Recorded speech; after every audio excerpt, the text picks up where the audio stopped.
The DC universe is one of the biggest pillars of heroic storytelling and ideals. Despite being a fictional universe that prides itself on pillars of hope, justice, and truth, there are some demons within this universe. People who can succumb to natural desire and end up embodying one of the 7 sins. Today I want to go through all 7 sins and assign DC characters that fit into said sin. And to be fair, I'm going to try my best to include heroes because we all know that villains are going to make a majority of these lists. And I usually don't do this, but before I start, can you please leave a like on the video? It really helps with the YouTube algorithm. I'm trying to reach 2,000 subscribers before the year ends, and it will really help a lot. Also, if you just want to jump around and see a certain sin or something like that, the timestamps will be in the description below. And also, if my voice is sounding a little bit weird or off, I'm getting over a cold, so just ignore the voice cracks or whatever weird sounds you may hear during this video. So let's get into it. Let's just get the gooners out the way right now. The sin of lust is to have an intense and uncontrollable desire, most commonly related to sexual desire, but it can also apply to any unchecked cravings that lead to impulsive actions or thoughts that typically are seen as excessive and that prioritize personal gratification over more honest actions. A character like Brainiac fits this description very well to me. His lust for knowledge of the universe leads him to become a genocidal maniac. Like in every adaptation of this character, he has an unruly obsession with knowledge. He destroys civilizations and keeps a city of theirs in a library catalog to study, because he's a brainiac.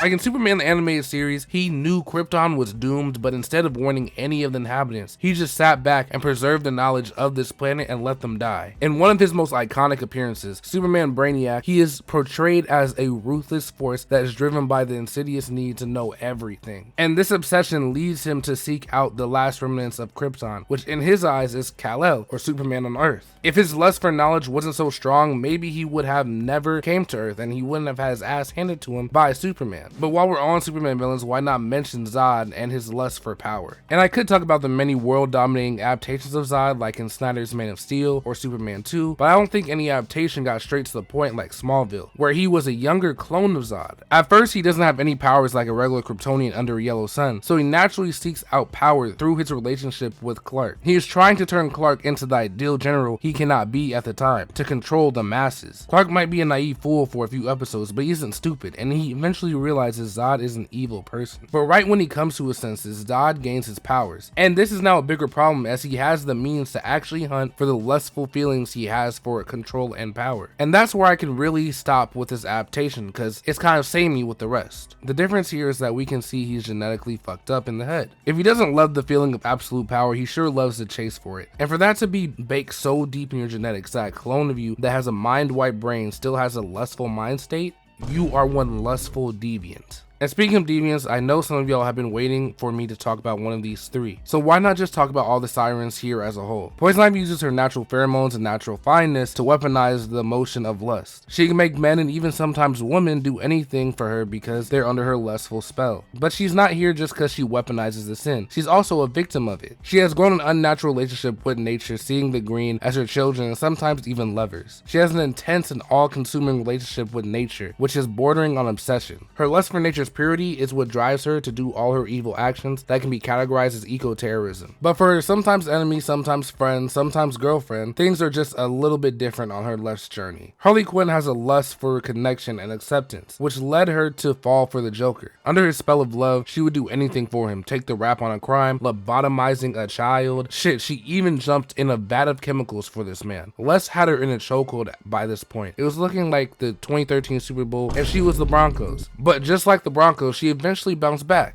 leaving that man and searching for her own independence. Harley's chaotic nature embodies a lust for freedom from societal norms and rules. She thrives in that anarchy she created around her. She finds pleasure in defying conventions and embracing her wild side. Her lust for freedom often leads her to impulsive, reckless actions, embodying a hedonistic disregard for consequences. A trait that aligns her with classic interpretations of lust as pleasure-seeking. But in her case, it's driven by a desire to escape pain and reclaim her agency. For Catwoman, I could regurgitate the same talking points I just did, talk about her lust for thrill or freedom, but I'll just play this clip for y'all.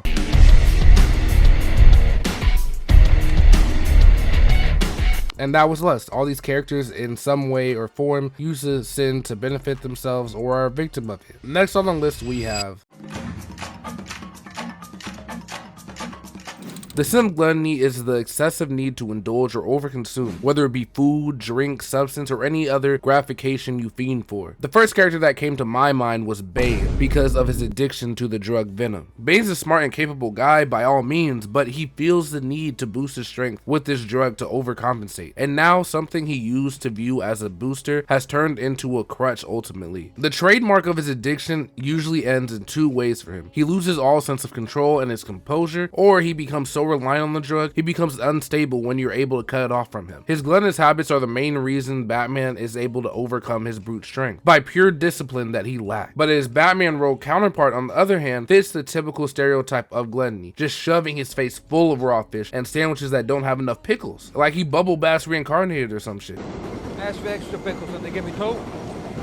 So what, a normal amount of pickles is one? Penguin has to be the sloppiest, most gluttony-filled character in the DC universe, and not only for his gross eating habits, but also his desire to have more and more money that he believes is rightfully his in certain adaptations. He's a cautionary tale about hanging on to the past for way too long and thinking you're entitled to certain privileges that you just didn't deserve or earn. But on the other hand, we have characters like Maxwell Lord, aka DC's Elon Musk. He is obsessed with the idea of power, and as far as we know, he worked his way up to the point of working with the Justice League and basically being their manager and sponsor. But he didn't just want to help the JLI, he wanted to control it fully. And when he gains a form of mind control for himself, he starts to use that power to consume the free will of others, bending them to his desires. But like Glenn, who overindulges in food, Maxwell starts to overreach, using his abilities not just to influence events, but to dominate people outright. The more he uses his powers, the more he relies on them. His hunger for control grows insatiable, and he begins justifying his actions as necessary for the greater good. This is where the turn from ally to villain occurs. He plans to use Brother Eye, a spy satellite created by Batman, and his own OMAC cyborgs to hunt down any metahumans to seek full control of the most powerful people in the world. But before he can go through with his plan, Ted Kord, the Blue Beetle, catches him and confronts him. But consumed with his gluttony for power, Max doesn't hesitate to shoot Ted point blank in his head, someone he called a friend at one point. Max was eventually killed on live television by Wonder Woman, but his previous actions cemented him as one of the biggest gluttons in DC. But someone you probably thought wouldn't be up here is Power Girl. She's the Earth 2 version of Supergirl who is now trapped in the Prime universe as her original world was destroyed in Crisis. Due to this, she feels the obsessive need to prove herself and her independence, to a point where it feels gluttonous in nature the way she chases it. I mean, the iconic window in her costume speaks for itself with her need for acceptance. It represents her misplacement in the universe. She doesn't feel worthy of the L crest and wants to live up to it, but at the same time feels like she doesn't deserve it here. Her insistence on standing out, even at the cost of practicality or modesty, reflects her hunger for recognition and individuality. She overindulges in the need to be noticed, ensuring she is distinct from Superman, Supergirl, and any other Kryptonian counterparts on this world. This gluttony for distinction manifests in her willingness to use her appearance as a form of self-expression and attention. But it doesn't just stop there. In the 80s, Power Girl was the superhero and CEO of her own company. Some would say this is her first introduction to gluttony, as she wants to have it all when you don't really need that. Her gluttony for maintaining dominance in both businesses and superheroing leaves her stretched too far, causing her to miss signs of impeding attacks. This overindulgence showcases how gluttony can lead to unintended consequences and weaken her ability to succeed in either role. The last person I would be remiss not to mention would be Parasite. He's a Superman villain that has the unfortunate power of energy absorption, and like his name suggests, he feeds off the life force of other beings, and because of this, it became very easy for him to become a glutton for power. But I gotta give him a little pass because he didn't choose to be turned into a power-hungry monster. It was an accident, and he truly can't stop feeding on something he's now genetically addicted to and will die if he doesn't have. And that covers the gluttony side of DC, so let's move on to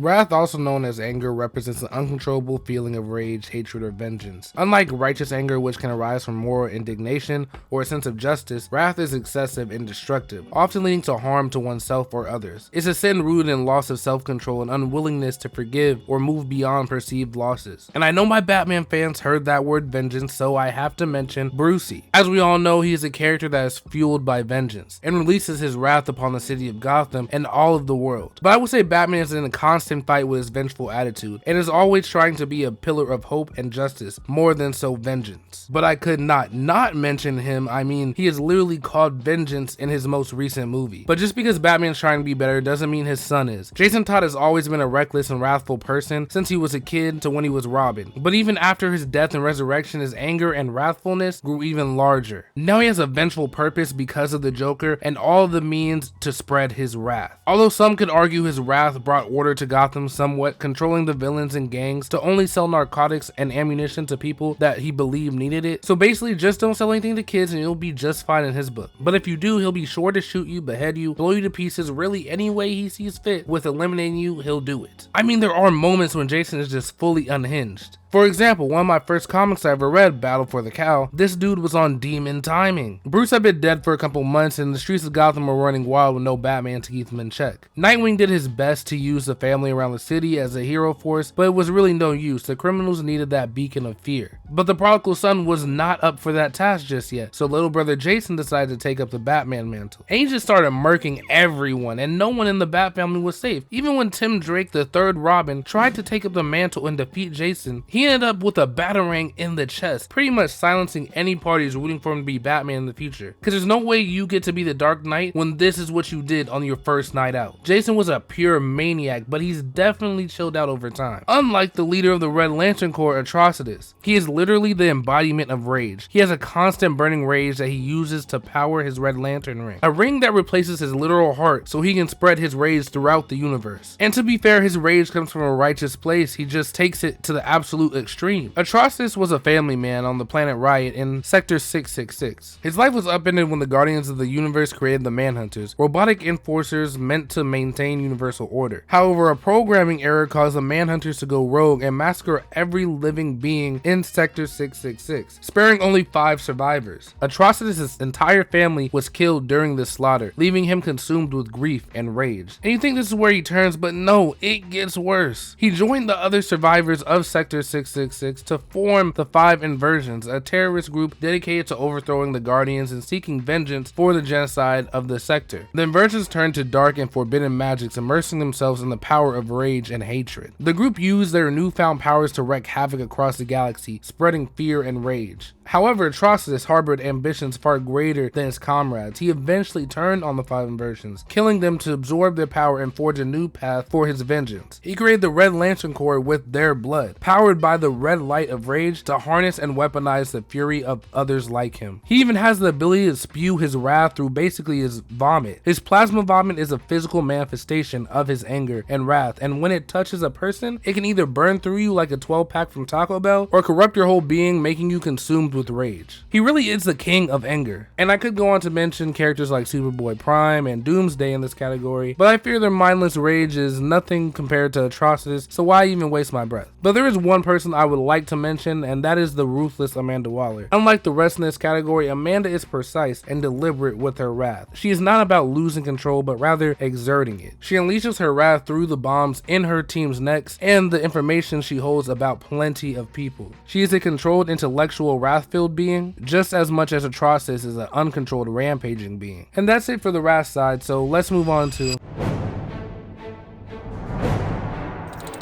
Envy is not just about desiring what others possess, it's also about begrudging them for having it and, in extreme cases, wishing harm upon them or their success. Envy goes beyond admiration and enters a toxic space of comparison and dissatisfaction, and bitterness. And how else could I start this video if not with King Envy himself, the Reverse Flash, Eobard Thawne. Now if you don't know this guy's origin, he is from the 25th century when the Flash was a legend, and he idolized him to the point that he replicated the accident that gave Barry his powers. He started to be a hero like Barry, and in his honor inverted the colors of his suit, but he took his obsession a little too far when he even altered his face to look more like Barry. And then he figured out how to time travel and meet his idol. But when he got there, Barry rejected him, saying he wasn't worthy to bear his mantle or be his partner because he was actually killing criminals, which is a no-no in Barry's playbook. And this is when his obsession turns to an absolute envy. He basically thinks if he can't be him, then he'll destroy him and everything he loves. He'll become his arch enemy, and even later he finds out this was always his destiny. This man goes on to kill Barry's mom and even his wife in some timelines. He steals Barry's identity multiple times to tank his reputation. He alienates Barry from his friends and allies multiple times through his identity trick. He really be playing devious mental games with this man, all because he said don't be him. I don't think people talk about how much of a stupid little brat Damian Wayne is. He is an envious little munchkin in my eyes, and he's the worst kind of envy because he'll be jealous of you, but at the same time think he's the superior to you. Think late Frieza saga, early Cell saga Vegeta. That man was at the peak of his delusions, saying he is the strongest warrior in the universe, knowing damn well Goku is a Super Saiyan, Trunks is a Super Saiyan. You've been Frieza's plaything your whole life, but nah, you're still the greatest. That's Damian. He calls his dad short when he first meets him. Motherfucker, he's 6'2". He doesn't respect any of the Robins when they can all beat his little ass in a fight. This is just factually proven. He is the worst because he actually wants to live up to these guys so bad. Maybe not Jason, but he definitely wants to be better than the last Robin, Tim. And even when he is Dick's Robin, he would constantly compare himself to Dick when he was Robin, saying he is clearly better, when Damian is literally fighting the urge to slice the neck off of a cat burglar. All I can say for Damian is that you'll never be better than your predecessors until you accept yourself and realize you're just not them. Guy Gardner is what I like to call an envious imp. He's a dude that always carries himself with a chip on his shoulder and has a super competitive nature, which a lot of people credit for his great willpower. He even was the first choice for Abinsur's Green Lantern ring. It just happened to be that Hal Jordan was closer, so he was chosen to be the first Green Lantern from Earth. But when Guy finally gets his Green Lantern ring, he often overcompensates and challenges Hal constantly, just because he and others rightfully view Hal as the quote-unquote golden boy, which also crumbled, by the way. Watch this video on his downfall if you're interested. Guy has a bravado about him similar to Damian thinking he's the best, but while Damian believes it, Guy, he does not. He's probably the third best Earth Lantern on a good day, but with all these issues of rejection, jealousy, and envy, it's no surprise that all this turned Guy into a somewhat rageful, angry person, which resulted in him joining the Red Lantern Corps, which yes, it's powered by rage, but what got him to that point was his enviness. Thomas Elliot, or Hush, is a textbook envious friend of yours because since he was a kid, he was always jealous of Bruce and his happy family. He viewed Bruce and the Waynes as an obstacle rather than friends. Tommy always thought he deserved his parents' wealth more than them, so naturally he orchestrates a car accident he thought would kill his parents to inherit their wealth. But unfortunately for him, Thomas Wayne, Bruce Wayne's father, is able to save his mother, blocking his inheritance for decades. And from Tommy's POV, Bruce got off lucky as a couple of weeks later, his parents are gunned down right in front of him, and he was given absolutely everything, the generational wealth and the generational trauma. This inspired a lifelong mission of envy for Tommy. Decades later, he becomes a surgeon and killer that terrorizes Gotham for a week or two, getting all Batman villains to attack him at once, classic, brainwashing Superman, classic, playing the worst mind games with his dead son, that was new at the time, to ultimately just try to destroy Bruce in every single way so he can become him. Like literally him, Bruce Wayne. He changed his whole face to look like Bruce. And the last person I think fits here is Cheetah. Barbara Minerva's envy case is really simple. She envied Wonder Woman's power not just as a hero but as a person as well. She's bold, compassionate, and a literal goddess. She wanted to be her so bad she corrupted her own character and body to become an apex predator. Not that kind of predator. Next.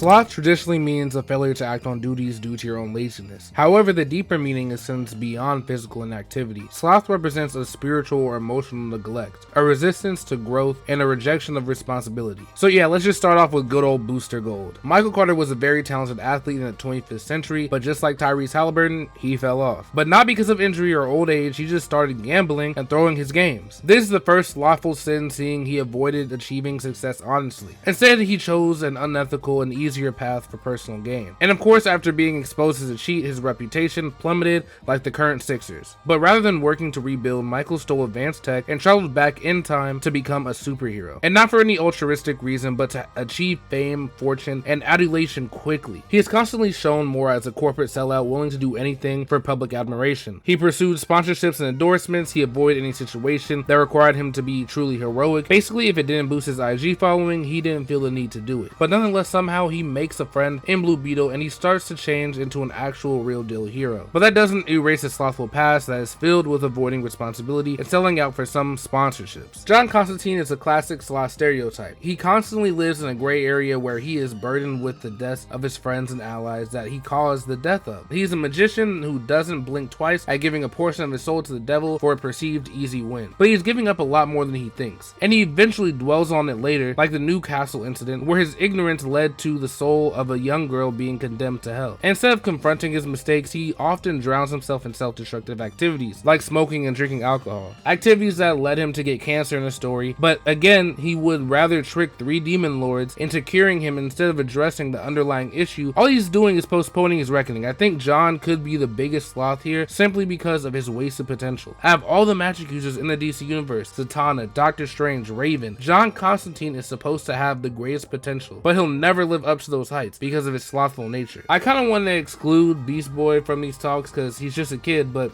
F it. He's a lazy bum. Bro out here playing video games and doing pranks rather than training. He avoids responsibility in any type of leadership like the plague. He shouldn't wonder why no one takes him seriously when he's always deflecting to humor instead of addressing dark topics like, for example, his mother's death. And again, this is a certain Beast Boy mostly from Teen Titans in 03 and Young Justice because he does grow up and become more mature. I've talked a lot about the so-called hero so far, which is odd to say the least, but let's give some love to the villains real quick. Riddler gotta be the dumbest villain ever, bro. Or at least the most pussy, because let's start off with him becoming Batman's Andrew Tate, because he gathers a bunch of losers on the internet to defend and support his crazy plans. He has a simple goal of exposing Gotham's corruption and knocking the rich and powerful off their pedestals, but he overcomplicates his plan by resorting to puzzles and murder instead of submitting his plethora of evidence to the public. His whole solution to this corruption is also a slothful answer. Flooding Gotham to cleanse the inhabitants is not only stupid and not going to address your main concerns, he also went on to kill and disenfranchise the people he claimed to care about so much, and the poor and less fortunate, because the flood didn't affect any of the rich people living miles and miles away from that seawall. He hides behind a mask, and instead of directly confronting his issues, he radicalizes the city through his mind but couldn't deliver on his promises because he wasn't moving correctly. The last person I would like to mention is Solomon Grundy, because he's like a zombie. Well, not like a zombie.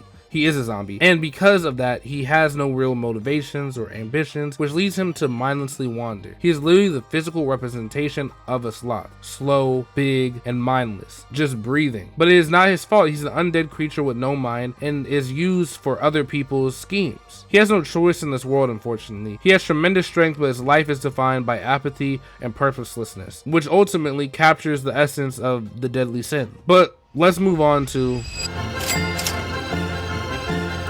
Greed is the excessive desire for material possessions, wealth, power, or status. It is characterized by a relentless need for more regardless of the harm caused to yourself or others. It is an unhealthy fixation on acquisition and hoarding. Why not start this section off with the king of greed himself, Larfleeze? He is the one and only member of the Orange Lantern Corps, which is of course powered by the emotion of greed. Instead of having an army of people like other corps, Larfleeze has himself because he is so greedy about his power battery. Instead, he uses the people he kills to power the battery. I mean, it would be a long list of things to go through if I had to recognize every greedy moment he has had. So just know, every time he sees something shiny, big, or powerful, he wants it and will do anything to get it. I think a more relatable representation of greed is probably people like the Rogues. Even though they have some rules of their own, like no killing, they are still thieves who want what they don't have. But this is mostly the reason why they can never outdo the Flash. Although their greed drives them to do what they do, they have been known to be somewhat noble at times, helping out the heroes at points and even fighting for the Earth during the Blackest Night. Darkseid's greed, on the other hand, goes deep. It is all for this one little equation. What does this equation do, you ask? Oh, nothing really. It just makes any living sentient being a slave to Darkseid. So you know, no biggie really. Nah, but really, Darkseid is obsessed with this equation because he desires power and control. He doesn't really care to be Superman or the Justice League per se. Like, it annoys him that he can't, but really he wants to control them. He wants them to all kneel to Darkseid. He's a power-hungry monster that wants and needs this equation. I think some of you might only know Dr. Fate as the magic hero. What you don't know is that his first name was Nabu. He was a Lord of Order in the old times, but his soul lives on in the Helmet of Fate. And now he basically possesses any user of the helmet to be the Lord of Order the Earth needs. And it doesn't really matter if the host wants to do it or not. If Nabu thinks their body is useful for the magic he requires, he would persuade them to stay, offering a somewhat immortal feeling with the helmet. He's basically a control freak that wants what he wants and won't take no for an answer. And the possession of the user often leads to them having feelings of depression direction as their life is passing them by. Because it could be a couple of days with a helmet on or a couple of years, just depending on what Naboo needs to do at the time. I think some grease should be thrown towards the user's way as well, because they're all persuaded by the power or magic they'll have if they do put the helmet on. But there's always a cost, and here unfortunately it was their life. Okay, I'm gonna be real. When I was thinking of who to put here for greed, the first thing that immediately came to my mind wasn't a person, but a place. Gotham City is the most greed-filled place in DC. I mean, you can't go anywhere without seeing corruption. The police force, the judicial system, the corporations, the politicians, just everyone and everything is just so goddamn dirty. It makes you think maybe these villains ain't so bad. I mean, they're bad and all, but at least they never told you they would be good. These are people of power in the city that are supposed to be making it a better place. But every day they choose to sink their city more and more into hell for personal gain, either money or power or status. It's truly a cesspool that is going to pull down anything that is semi-good, a la the Waynes. Batman's mission is a never-ending one for a reason. These motherfuckers are evil. Well, that got me a little worked up. Next. Pride is often considered the idealist of the 7 deadly sins, because you know pride comes before the fall. But through ignorance, vanity, or an inflated sense of importance, pride represents the belief in one's superiority and overestimation of personal abilities, achievements, or value. The sin manifests as a refusal to acknowledge your faults, a desire for constant validation, or an obsession with being perceived as perfect or dominant. So yeah, you know who we gotta talk about first, the bald menace himself. Lex Luthor is the prideful villain of Metropolis, but usually he's characterized to have some form of superiority complex about his brain power. His superiority complex is really unnatural, like almost superhuman. He desires admiration 24/7 for his brilliance and achievements. Lex is a maniac, but he honestly has so much potential if he could ever look past his pride. He and Superman could literally solve world hunger, cancer, and maybe even intergalactic warfare. But no, he has an obsession with being the center of attention, so he needs to eliminate anyone in his way, either through political power or technical power. Another arch enemy that is obsessed with his pride is Sinestro, specifically in his belief that his way of enforcing order is superior and the only way. Once a hero a part of the Green Lantern Corps and friend of Hal Jordan, he soon started to see the authoritarian route as the only way for the universe to survive and prosper. Like for example, when he was a Lantern, he became a dictator to his homeworld, which maintained a veil of peace amongst the people because the great and mighty Sinestro was there if anyone ever stepped out of line. His pride often blinds him from the harm he is doing to his people and the universe. Sinestro would rather control and rule through fear than admit his faults as a person. He cannot acknowledge his faults, which often leads him to being blinded yet again, which will always lead to his fall. Sinestro frequently underestimates his enemies, believing that his fear and incredible strategy makes him unstoppable, but that often leads to his defeat. Ultimately, it is his superiority complex that earns him the sin of pride. But that's not to say that his heroic counterpart is not cleansed of pride himself, because he is not. Hal Jordan's prime is very constructive and deconstructive in the universe. He is known as the best of us at points and the worst of us at points, but all of it can be rooted in his pride. His fearless attitude, his unshakable belief in himself, is his prideful nature breaking through. And although his defiance of authority was a fun aspect of his character, people soon saw that turn in the worst way. Just as his pride fuels his victories, it fueled his worst failures, like in Emerald Twilight, where he decimated the whole Green Lantern Corps because of his mistakes. And if you want to see the full crash out, just click that video up there. It was low-key kind of awesome to see a hero fully go bad and destroy a whole army single-handedly. Like, it just shows you how far ahead he truly is. Now I could talk about people like Vandal Savage, Ra's al Ghul, or maybe even Ocean Master. They believe their way of ruling the world is the best way, and they are constantly fueled by pride. But let's just end off with a real prideful guy in and out of universe. Black Adam honestly believes he is superior. He refuses to compromise. He has an unyielding sense of entitlement to rule. His pride fuels his strength and determination, but it also blinds him to his flaws and alienates the ones who try to help him. But you can also say the same thing about the actor who portrays Black Adam. The Rock was a force in the WWE, but more recently people know him for his acting career, where he has molded himself into a machine that does at least 3 projects a year. But it's not like he's playing a character so different from the last. He plays the same brawling, semi-funny guy. And The Rock has a brand of just being one of the guys. If one of the guys was an egomaniac with muscles bigger than your head. But his efforts aren't much different from his peers like Kevin Hart or Ryan Reynolds. But I just thought it was funny to mention him here because when his pride made him fall, it was right here with Black Adam, ironically. He thought he could come here and literally take over the DC universe. Seeing DC was in a creative limbo at the moment, he tried to come and close that power vacuum with his star power. He starred in what would be the new DC Rockverse, and I swear if this movie was successful, James Gunn might have not been in that DC Studios CEO chair. But thankfully, even his audience that is used to these type of jokes and stale action scenes realized this was clearly a money and power grab. It failed, to say the least. Literally his worst performing movie in years. It made him rethink every move he was making. He swallowed his pride and went back to his peanut butter and jelly with the Fast franchise. He went back to the WWE. He is even trying new things with A24. So maybe this failure was a good thing, not just for DC fans, but maybe Rock as well. And that was the 7 deadly sins of the DC universe. If you made it here, I really appreciate it. I know it was a long one. And if you did make it all the way here, comment. Tell me if I missed anyone or miscategorized anyone. Do you think I should do something like this for maybe Marvel or another universe perhaps? Or maybe I do the Heavenly Virtues next time. Tell me what I should do next in the comments. Leave a like if you liked it, and subscribe, because not only am I trying to reach 2K before the year ends, I'm also getting more consistent. It's not a joke, like, I'm getting more consistent. I really appreciate you for being here. So again, thank you for watching, and I'll see you on the next one.